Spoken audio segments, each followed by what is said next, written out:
ইয়াত ইমান সুন্দৰ পৰিৱেশ মোৰ খালি দুখৰ কথা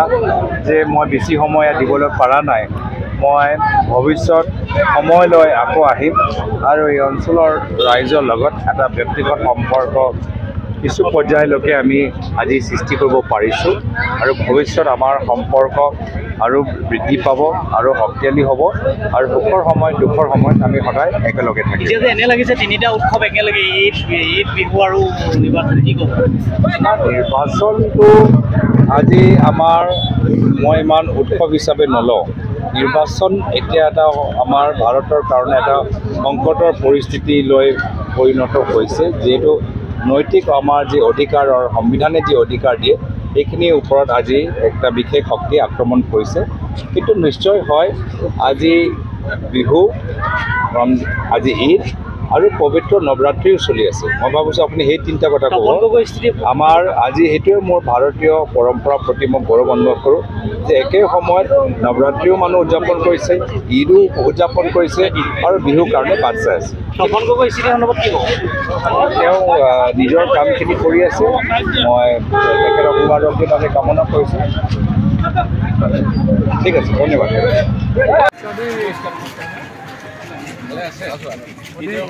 Thank you.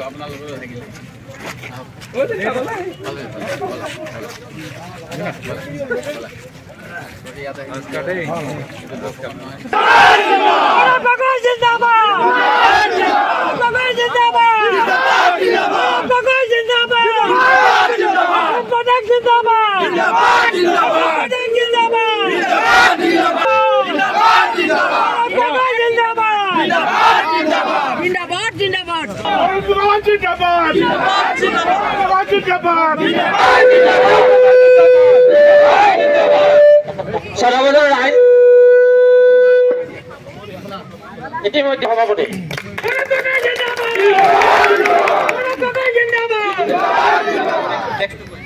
ইয়াৰ পিছত গৌৰৱ গগৈ ডাঙৰীয়াক আদৰণি জনাব আমাৰ নামতিয়ালী যুৱ মছজিদ প্ৰাংগণৰ উপস্থিত শ্ৰদ্ধাৰ এই গাঁওবাসী ৰাইজসকল আৰু জাতীয় পৰিষদ ৰাইজৰ দলৰ প্ৰতিনিধিসকল আমাৰ প্ৰাক্তন AP চেয়াৰমেন নিজামুল আৰু অন্যান্য বিষয়ববীয়াসকল আমাৰ লোকসভা সমষ্টিৰ প্ৰাৰ্থী গৌৰৱ গগৈ ডাঙৰীয়া আৰু উপস্থিত মোৰ শ্ৰদ্ধাৰ জ্যেষ্ঠসকল আজি আপোনালোকৰ এটা পবিত্ৰ দিন আজি আপোনালোকে 30 দিন ৰোজা ৰখাৰ পিছত আজি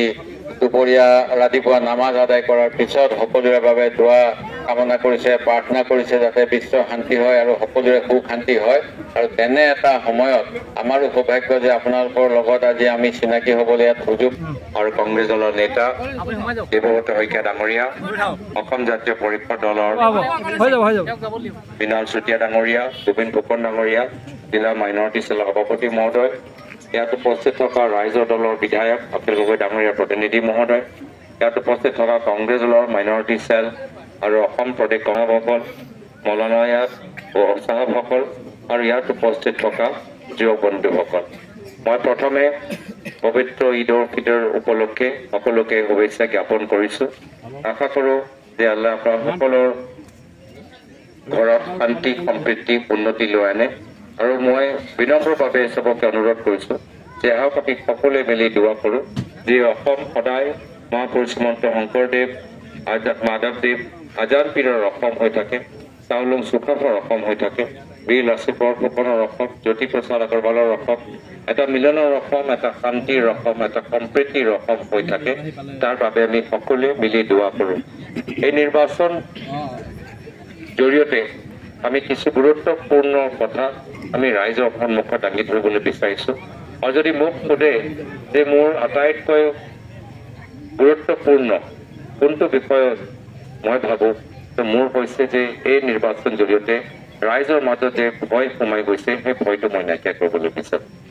আজি সকলোৰে মনৰ ভিতৰত এটা ভয় সোমাই গৈছে এই ভয়টো আমি নাইকিয়া কৰিবলৈ বিচাৰোঁ এটা লোকতান্ত্ৰিক দেশৰ ভিতৰত ৰাইজে ভয় খাব নালাগে ৰাইজে ৰজাহে হয় কিন্তু আজি তাৰিখত জনসাধাৰণ ৰজা হৈ থকা নাই আজি ৰজা দিছপুৰত বহি আছে এটা বিশেষ ৰজা দিল্লীত বহি আছে আৰু আগৰ ৰজাৰ দৰে তেওঁলোকে নিজৰ মহলত বহি আজি নিৰ্দেশ দি আছে আৰু যদি আমি নিৰ্দেশখিনি পালন নকৰোঁ এতিয়া ৰাইজক আজি জেললৈ পঠাই দিছে বিভিন্ন প্ৰতিনিধিসকলক জেললৈ পঠাই দিছে সাংবাদিকসকলক নিজৰ চাকৰি এৰিবলৈ বাধ্য কৰাইছে বিৰোধী দলৰ নেতাসকলক আজি জেললৈ পঠাই দিছে এনে ধৰণৰ এটা অন্যায় আৰু অত্যাচাৰৰ সাম্ৰাজ্য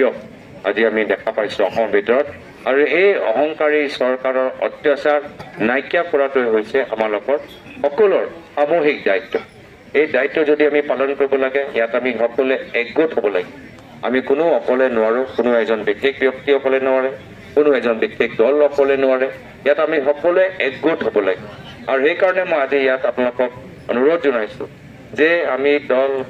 সংগঠন নিৰ্বিশেষে আমি এইখন চৰকাৰৰ অন্যায় বিৰুদ্ধে এক হ'ব লাগে আৰু এক হৈ যদি আমি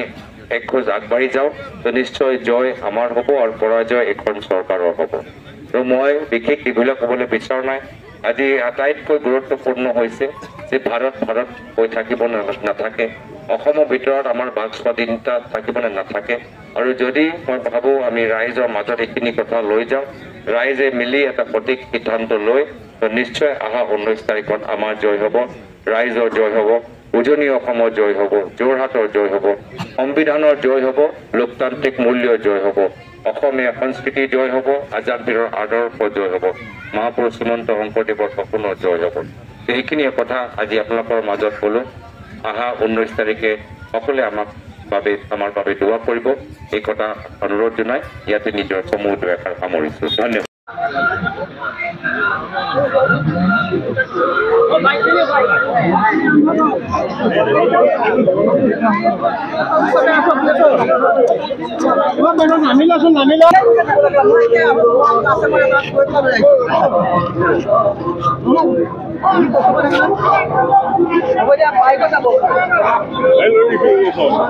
সেইকাৰণে বিচাৰিব নাই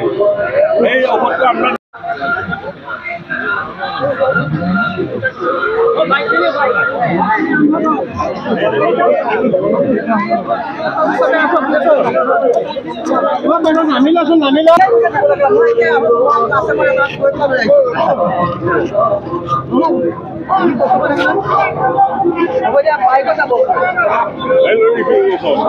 সেইকাৰণে বিচাৰিব নাই